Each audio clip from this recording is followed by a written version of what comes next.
Hello, everyone, and welcome back to English Podcast for Life. I'm David. And I'm Sarah. Today, we're diving deep into one of the most universal topics that connects us all, family. Whether you're learning English to communicate with your own family members or to understand English-speaking cultures better, this episode is packed with useful vocabulary, expressions, and real-life conversations about family life. That's right, Sarah. Family is such a rich topic because it's something everyone can relate to, regardless of where they come from. We'll be covering everything from family structures and relationships to traditions, conflicts, and celebrations. Before we begin, let me remind our listeners that all the vocabulary and expressions we discuss today will be available in our show notes, along with example sentences and pronunciation guides.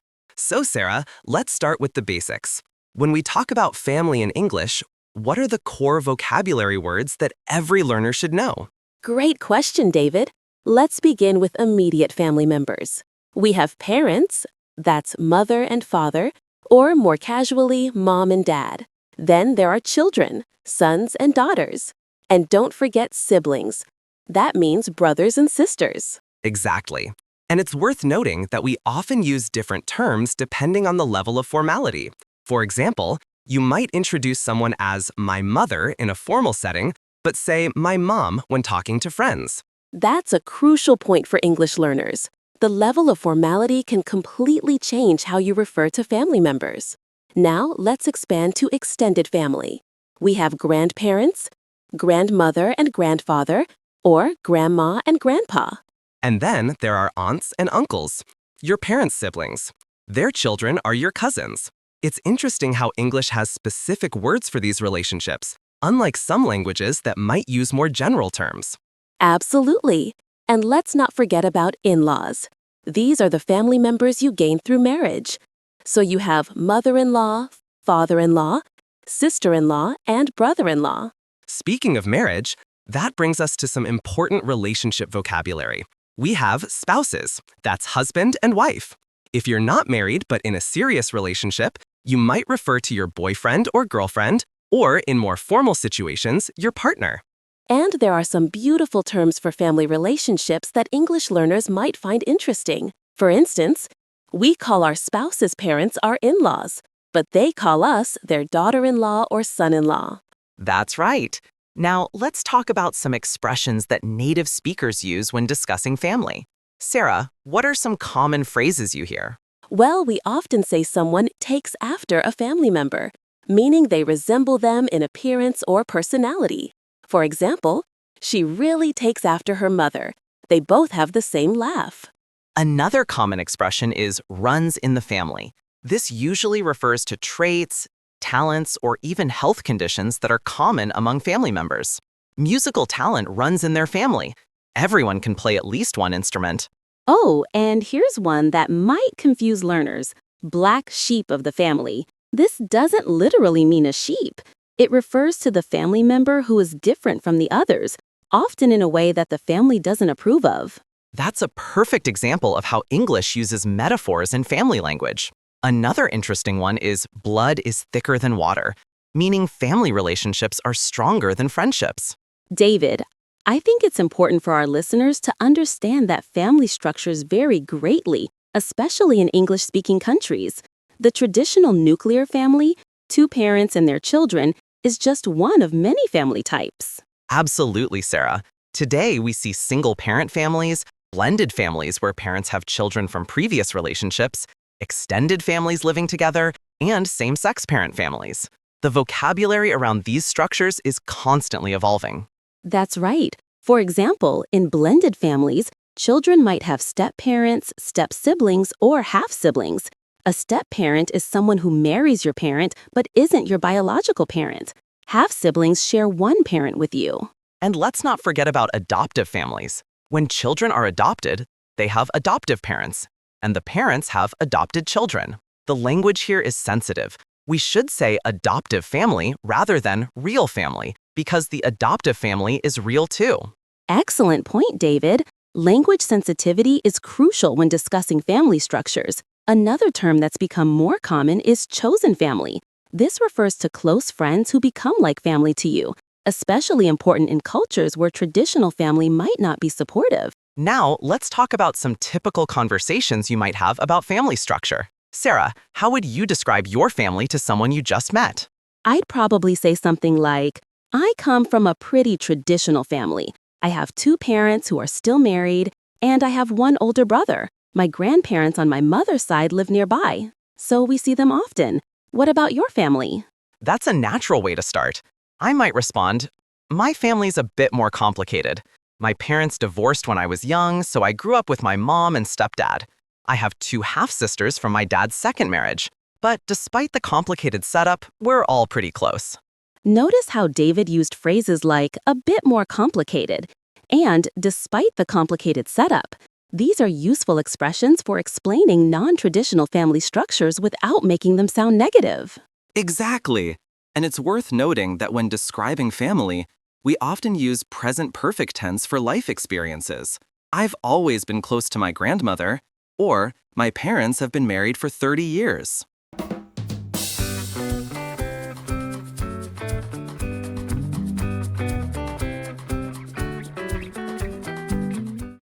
Let's discuss family roles and responsibilities, David.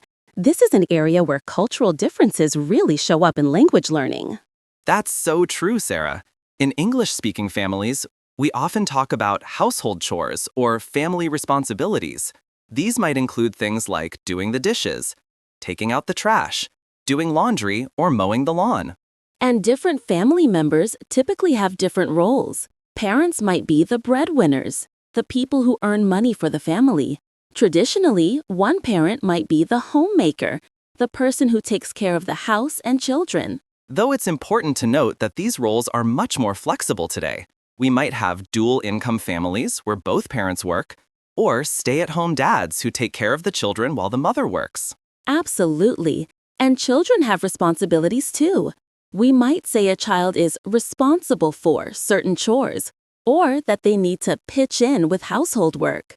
Pitch in is a great phrasal verb meaning to help out. Let's role-play a typical family conversation about responsibilities.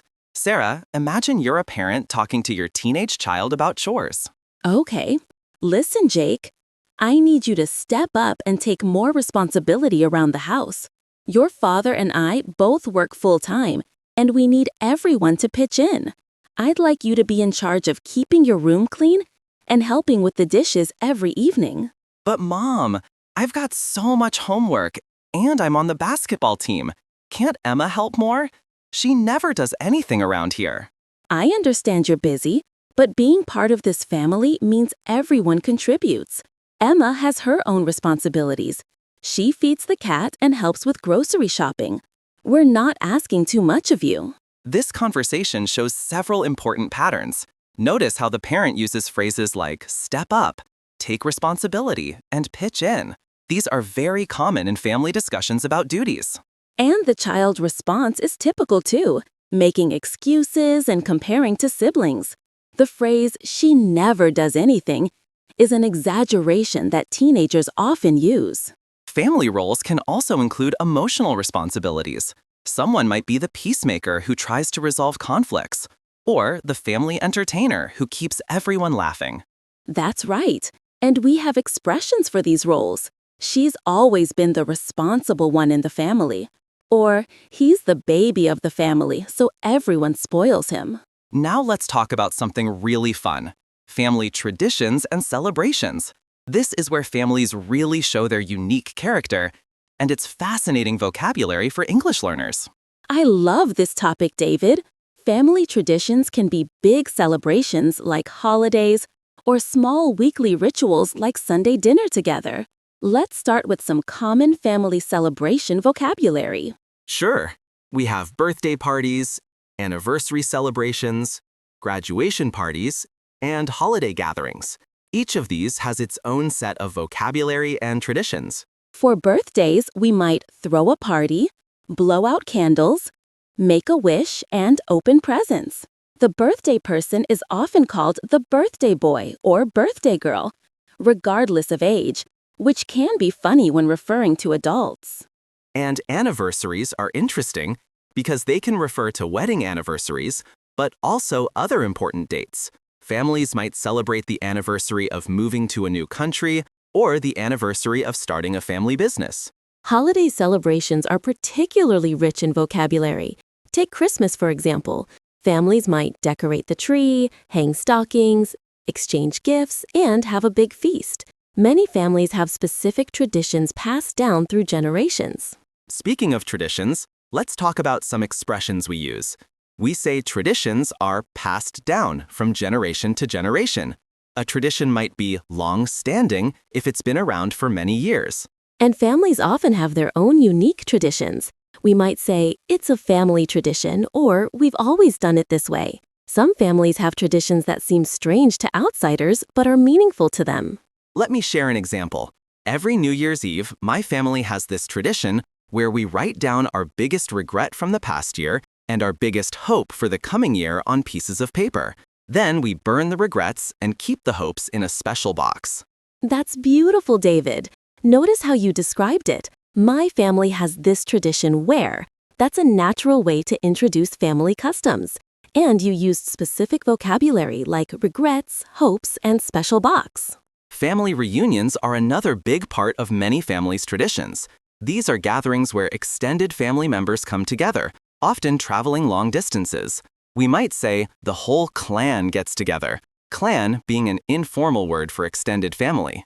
At family reunions, there's often a lot of catching up. People ask about each other's lives, share family news, and reminisce about old times. Reminisce means to think and talk about past experiences. And let's not forget about food traditions. Many families have special recipes that are family secrets or passed down through generations. Food is often central to family gatherings. Absolutely. Someone might be known as the family cook, and they might be famous for their apple pie or lasagna. Family recipes often come with stories. This is your great-grandmother's recipe. She brought it with her when she immigrated from Italy. Now, let's address something that's part of every family's reality: conflicts and disagreements. This might seem like a negative topic, but it's actually very important for English learners because it includes a lot of everyday vocabulary and expressions. You're absolutely right, David. Every family has disagreements, and knowing how to talk about them in English is crucial. Plus, the vocabulary around conflict resolution is useful in many other situations too. Let's start with common sources of family conflict. There might be disagreements about money, different values or beliefs, lifestyle choices, or simply personality clashes between family members. And we have specific vocabulary for different types of family problems. A family feud is a long-standing conflict between family members. Sibling rivalry refers to competition between brothers and sisters. A generation gap describes differences in opinions between parents and children. When conflicts arise, families use various expressions. Someone might have it out with a family member, meaning they have a direct confrontation about their problems. Or they might sweep things under the rug, which means avoiding dealing with problems. Unfortunately, some families experience more serious problems. Family members might drift apart over time, meaning they gradually become less close. In extreme cases, family members might cut ties or become estranged, meaning they stop communicating entirely. But let's focus on positive conflict resolution. Healthy families work through their problems. They might sit down and talk, hash things out, or clear the air about their disagreements. Let's role-play a family conflict and resolution. David, imagine we're siblings who've had a disagreement about caring for our aging parents. Okay, Sarah. Look, I know we've been avoiding this conversation, but we really need to talk about Mom and Dad. I feel like I'm doing everything while you're just not there. That's not fair, David. Just because I don't live as close doesn't mean I don't care. I send money every month and I call them every day. We each contribute in different ways. You're right. I'm sorry. I guess I've been feeling overwhelmed and I took it out on you. But I really do need more help with the practical stuff. Doctor appointments, grocery shopping, that kind of thing. I understand, and I appreciate everything you do. What if I arrange to visit twice a month to help with errands? And maybe we could hire a cleaning service to take some burden off everyone. This conversation shows several important conflict resolution patterns. Notice how David started by acknowledging the problem with, "We really need to talk about." Then he expressed his feelings without being too accusatory. And I responded by defending myself first, which is natural, but then I tried to find common ground. The key phrases were, "You're right," "I understand," and "What if?" These show willingness to compromise. Exactly. Good conflict resolution language includes taking responsibility, "I'm sorry," expressing appreciation, "I appreciate everything you do," and suggesting solutions. What if we?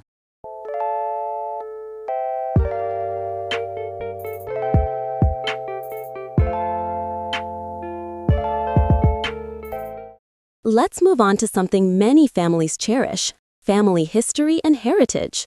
This is a wonderful area for English learners because it involves storytelling and cultural vocabulary. Absolutely, Sarah. Many English-speaking families are very interested in their family tree. That's a diagram showing family relationships across generations. People often research their ancestry or genealogy to learn about their family's past. The vocabulary around family history is quite rich.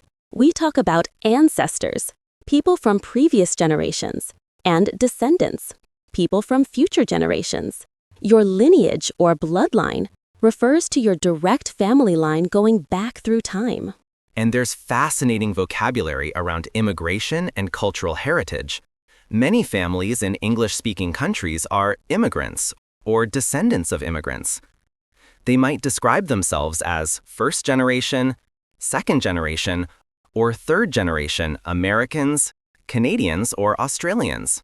That's right. And families often maintain connections to their country of origin or homeland. They might keep up cultural traditions, speak their native language at home, or cook traditional foods from their heritage.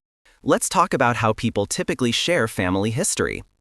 Someone might say, "My great-grandfather came over from Ireland during the potato famine. He settled in Boston and worked as a dock worker. The family has been in Massachusetts ever since." Let's notice the language there: came over from, settled in, worked as, and ever since. These are very common phrases when telling family immigration stories. And families often have heirlooms, valuable objects passed down through generations. These might be jewelry, furniture, photographs, or documents. People treasure these because they're irreplaceable connections to their past. Family stories are another important part of heritage. Every family has tales that get told and retold at family gatherings. These might be funny stories, tales of hardship and perseverance, or stories about family members who achieved something special. Let me share a typical family story format. My grandmother always used to tell us about the time her father walked 15 miles in a snowstorm to get medicine for his sick child. She'd say it whenever we complained about having to walk to school. That's perfect, David. Notice the storytelling language. Always used to tell us, about the time, and she'd say it whenever. These patterns are very common in family storytelling. And stories often come with lessons or morals. Families might say, "The moral of the story is," or "What we learn from this is." These stories help pass down family values along with family history. Now let's discuss how modern families communicate, David. Technology has completely changed family dynamics, and there's lots of new vocabulary around digital family life. That's such an important topic, Sarah. Today's families might stay in touch through group chats, video calls, social media, and family apps. The way families communicate has been revolutionized. Right. Extended families might have a family WhatsApp group or family Facebook page where they share news, photos, and coordinate events. Parents might track their children's location using apps, or families might use shared calendars to coordinate schedules. And there's new vocabulary around digital boundaries. Families might have screen time limits, device-free meals, or digital detox weekends. Parents worry about their children's online safety and digital footprint. The challenges are real too. Families might struggle with digital divides between generations. Older family members who aren't comfortable with technology, while younger ones live online. There might be conflicts about screen addiction or social media obsession. Let's roleplay a modern family conversation about technology use. Sarah, imagine you're a parent concerned about your teenager's phone use. Emma, I'm concerned about how much time you're spending on your phone. Last night at dinner, you were texting the entire time. When I tried to talk to you, you barely looked up. Everyone communicates this way now. My friends were asking about weekend plans. It's not like I was just scrolling through random stuff. I understand that your friends are important, but family time should be family time. How about we agree on some phone-free times, maybe during meals and after 9 p.m. on school nights? That's so unfair. What if there's an emergency? What if my friends need to reach me for something important about school? We can make exceptions for genuine emergencies, but most of what seems urgent to teenagers really isn't. Let's try it for a week and see how it goes. This conversation includes lots of modern family vocabulary. Spending time on your phone, texting, scrolling through, phone-free times, and genuine emergencies. And notice the negotiation language. How about we agree on, we can make exceptions, and let's try it for a week. These are useful phrases for family compromise. Technology also creates new ways for families to bond. Families might binge-watch TV series together, play online games as a family, or share photo albums digitally. It's not all negative. Let's talk about family finances, David. This is an area where families use a lot of specific vocabulary, and it's very practical for English learners. Great idea, Sarah. Family financial discussions involve vocabulary around budgeting, saving, spending, and planning for the future. Families might have a household budget, track their monthly expenses, or discuss financial goals. That's right. Parents might give children an allowance or pocket money for doing chores or just as a regular amount. As children get older, families might discuss financial responsibility and money management. And there are important conversations around education costs. Families might save for college tuition, discuss student loans, or talk about scholarship opportunities. These conversations often involve long-term planning. Family financial planning also includes discussing major purchases. A family might save up for a down payment on a house, plan for a family vacation, or budget for a new car. These decisions often involve the whole family. Let's look at some typical family financial conversations. Parents might say to children, "Money doesn't grow on trees," meaning money isn't unlimited. Or, "We need to tighten our belts," meaning spend less money. And families often teach children about money through experience. A parent might say, "If you want that video game, you'll need to save up your allowance for 3 weeks. This will teach you the value of money."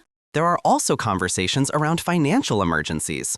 Families might need to discuss unexpected expenses, emergency funds, or financial hardship. These can be difficult conversations, but important ones. And let's not forget about teaching children about giving and sharing. Families might have discussions about charitable donations, helping family members in need, or community fundraising. These teach values along with financial literacy.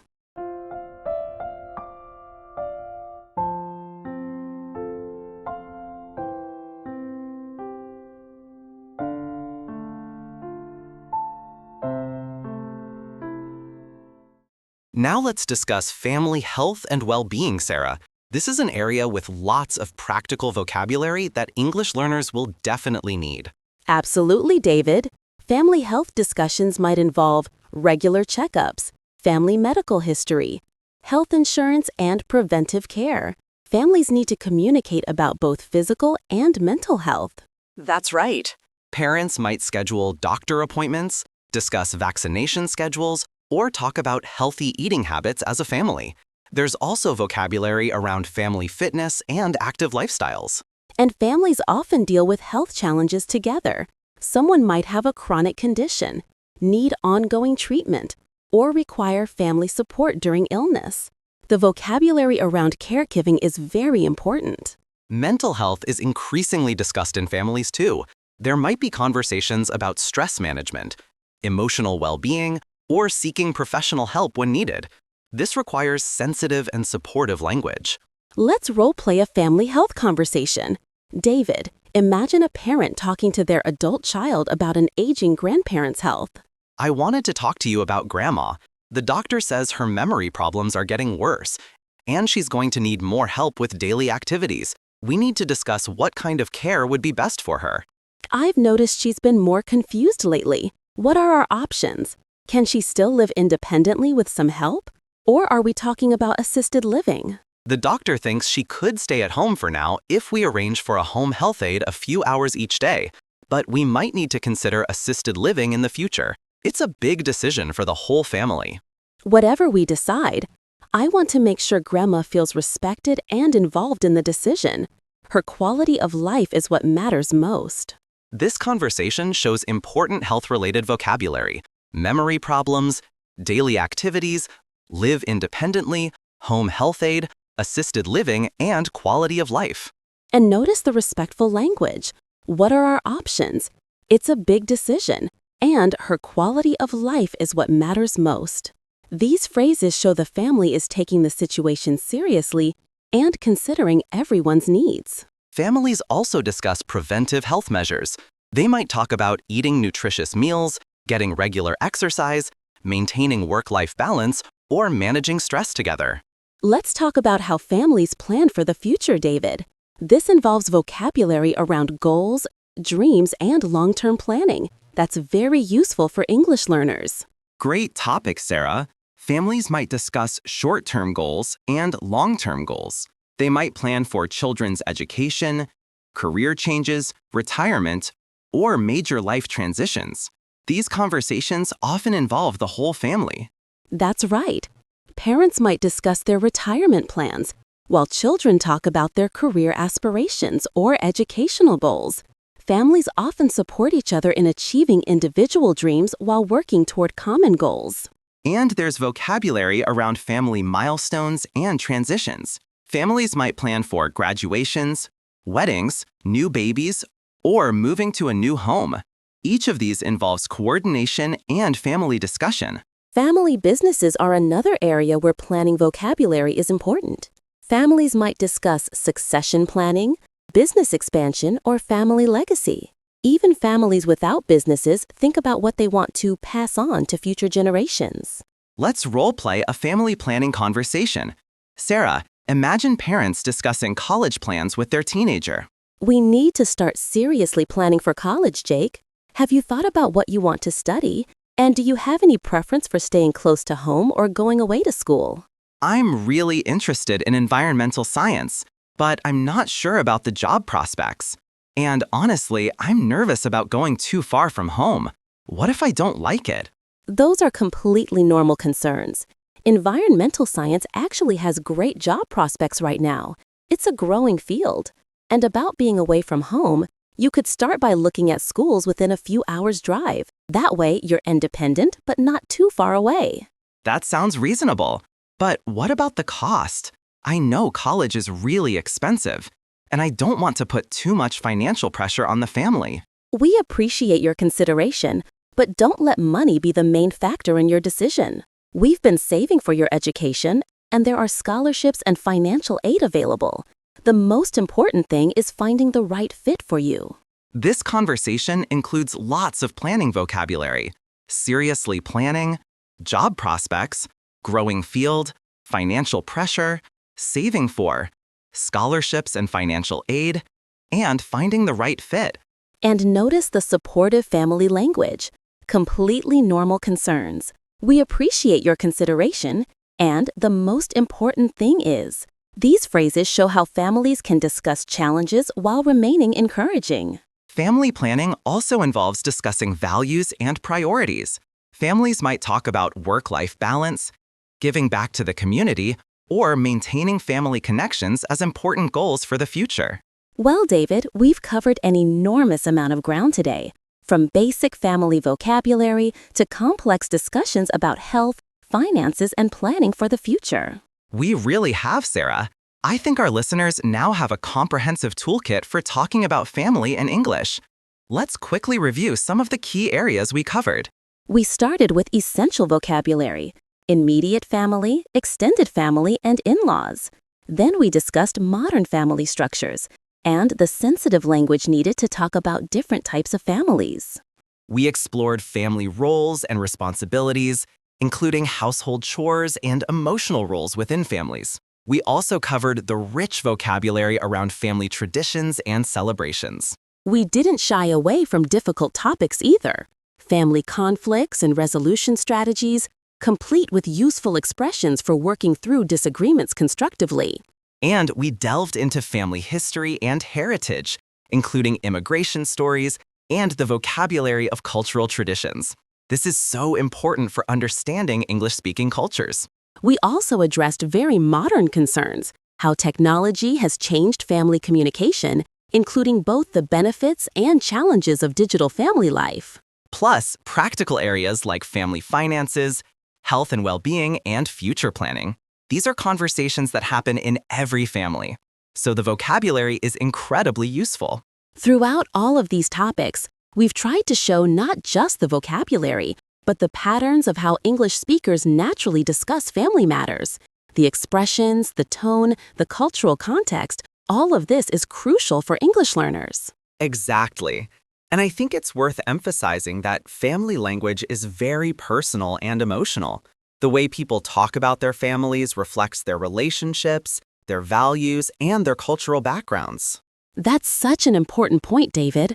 When English learners use this vocabulary, they're not just practicing language. They're connecting with one of the most fundamental human experiences. For our listeners, I'd recommend starting with the basic vocabulary and gradually incorporating the more complex expressions into your conversations. Practice describing your own family structure and traditions. This makes the vocabulary more memorable. And don't be afraid to ask native English speakers about their families. Most people love talking about their families, and it's a great way to practice these conversation patterns in real situations. Remember that family vocabulary varies between different English-speaking countries and regions. What we've covered today is broadly applicable, but you might encounter some regional differences. Also, family language is constantly evolving. New family structures, new technologies, and changing social attitudes all influence how we talk about families. Stay curious and keep learning. Before we finish, let's remind our listeners that all of today's vocabulary, expressions, and example conversations are available in our show notes at our website. You can review everything we've discussed and practice with additional exercises. And if you found this episode helpful, please subscribe to English Podcast for Life and leave us a review. It helps other English learners find our content. Next week, we'll be exploring another universal topic, food and cooking around the world. We'll cover everything from basic cooking vocabulary to discussing different cuisines and food cultures. That sounds delicious, David. Until then, keep practicing your English. And remember, every conversation is an opportunity to improve. Thanks for joining us today, everyone. Keep learning, keep growing, and keep connecting with others through the power of English. Goodbye for now. See you next time.